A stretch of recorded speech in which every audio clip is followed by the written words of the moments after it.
भाइयों बहनों नमस्कार। दुनिया में हर एक व्यक्ति परेशान है। कोई पैसे के लिए तो कोई पैसे से, कोई गरीबी से तो कोई बेरोजगारी से, कोई बेईमानी से तो कोई अपराधियों से, कोई रूढ़िवादी से तो कोई जातिवाद से, कोई अंधविश्वास से तो कोई संप्रदायवाद से। लेकिन क्या आपने कभी सोचा है कि इसका उपाय क्या है? उपाय है भी कि नहीं? यह जीवन ऐसे ही गुजारना पड़ेगा? मित्रों, जवाब है, उपाय है, समाधान है, और समाधान का नाम है आनंद मार्ग। आनंद मार्ग व्यवस्था परिवर्तन का नाम है। आनंद मार्ग समाज निर्माण का नाम है। आनंद मार्ग रूढ़िवाद, जातिवाद, संप्रदायवाद, अंधविश्वास को दूर करने का नाम है। आनंद मार्ग जीवन का मार्ग है, जो धर्म का मार्ग है। आनंद मार्ग मुक्ति का मार्ग है, जो आनंद प्राप्त करने का मार्ग है। मित्रों, मनुष्य जीवन में क्या चाहता है? सुख, शांति, समृद्धि और प्रगति, यही ना?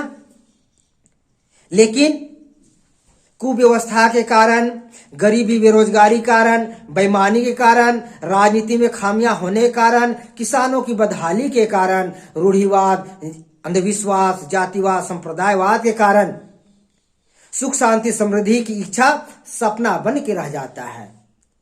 लेकिन इन सारे कारणों का उपाय का समाधान का फॉर्मूला आनंद मार्ग के पास मौजूद है।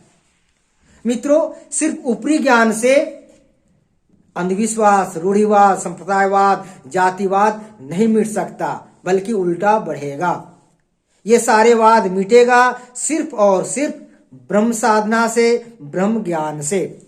इसलिए आनंद मार्ग भगवान सदाशिव द्वारा और भगवान कृष्ण द्वारा दिए गए प्रैक्टिकल स्पिरिचुअल कल्ट ब्रह्म साधना का अनुशीलन करता है और सिखाता भी है।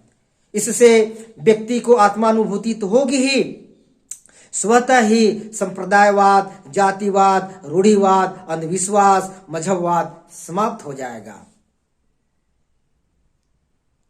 अब समाज से गरीबी बेरोजगारी दूर करने के लिए, राजनीति का शुद्धिकरण करने के लिए, किसानों की बदहाली दूर करने के लिए, सबका विकास के लिए आनंद मार्ग के पास फूल प्रूफ दर्शन मौजूद है, जिसे प्रौत दर्शन कहते हैं, जिसे आप कॉस्मिक व्यवस्था कह सकते हैं, जिसे आप पारिवारिक व्यवस्था कह सकते हैं, जिसमें राजनीति शक्ति सद्विप्रो के हाथ में रहेगा, आर्थिक शक्ति लोकल बॉडी के हाथ में, और शिक्षा एवं संस्कृति प्रबुद्ध जनों के हाथ में। कोई भी व्यक्ति राजनीति में आ गया ऐसा नहीं चलेगा। जिनका उद्देश्य रहेगा आत्म मोक्षार्थम जगत हिताय च, अपना आत्मा की मोक्ष मुक्ति के लिए साधना करना और जगत के हित करना, जो इस भावना से जीवन को जिएंगे वही राजनीति में आ सकते हैं। जैसे योगी आदित्यनाथ जी, जैसे माननीय प्रधानमंत्री नरेंद्र मोदी जी। कोई भी चाहा आ गया ऐसा नहीं चलेगा, पहले सिलेक्शन होगा तब इलेक्शन होगा। उसी तरह से वोटरों को भी सिलेक्शन होगा, सभी को वोट करने का राइट दिया नहीं जा सकता। इस तरह से राजनीति का शुद्धिकरण हो जाएगा। आप बेरोजगारी को दूर करने के लिए उन्होंने क्या फॉर्मूला दिया है? तो देश के पॉपुलेशन का 30% लोग को कृषि कार्य में लगाया जाएगा। कृषि आधारित उद्योग और कृषि सहायक उद्योग में 20% रहेंगे। टोटल हो गया 70%। बाकी जो 30% बचा, उसमें 10% व्यवसाय में लगाए जाएंगे, 10% बौद्धिक कार्य में लगेंगे और 10% सुरक्षा एवं सेवा कार्य में लगाए जाएंगे। टोटल हो गया 100%। बेरोजगारी समाप्त।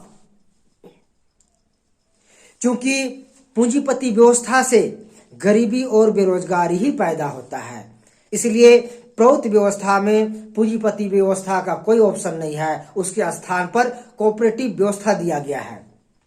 इसलिए जनता को ईमानदार बनना पड़ेगा, मेहनती बनना पड़ेगा। जीवन की सारी आवश्यकताओं का उत्पादन और वितरण कोऑपरेटिव के माध्यम से होगा और गवर्नमेंट सेक्टर के माध्यम से होगा। कृषि को उद्योग का दर्जा दिया जाएगा, इससे किसानों की बदहाली दूर हो जाएगी। क्योंकि भौतिक संपदा सीमित है, इसलिए किसी भी व्यक्ति को असीमित धन संचय करने की अनुमति नहीं दी जाएगी।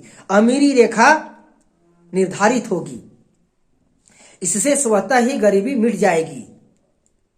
क्योंकि चंद लोगों के हाथों में मनी डंप नहीं होगा, तो इससे मनी मार्केट में रोलिंग करता रहेगा और सबकी समृद्धि बनी रहेगी और स्वतः ही इससे इसका परिणाम ये आएगा कि कभी भी आर्थिक मंदी नहीं आएगी। तो समाज से कष्ट और दुख को दूर करने के लिए व्यवस्था परिवर्तन करना पड़ेगा।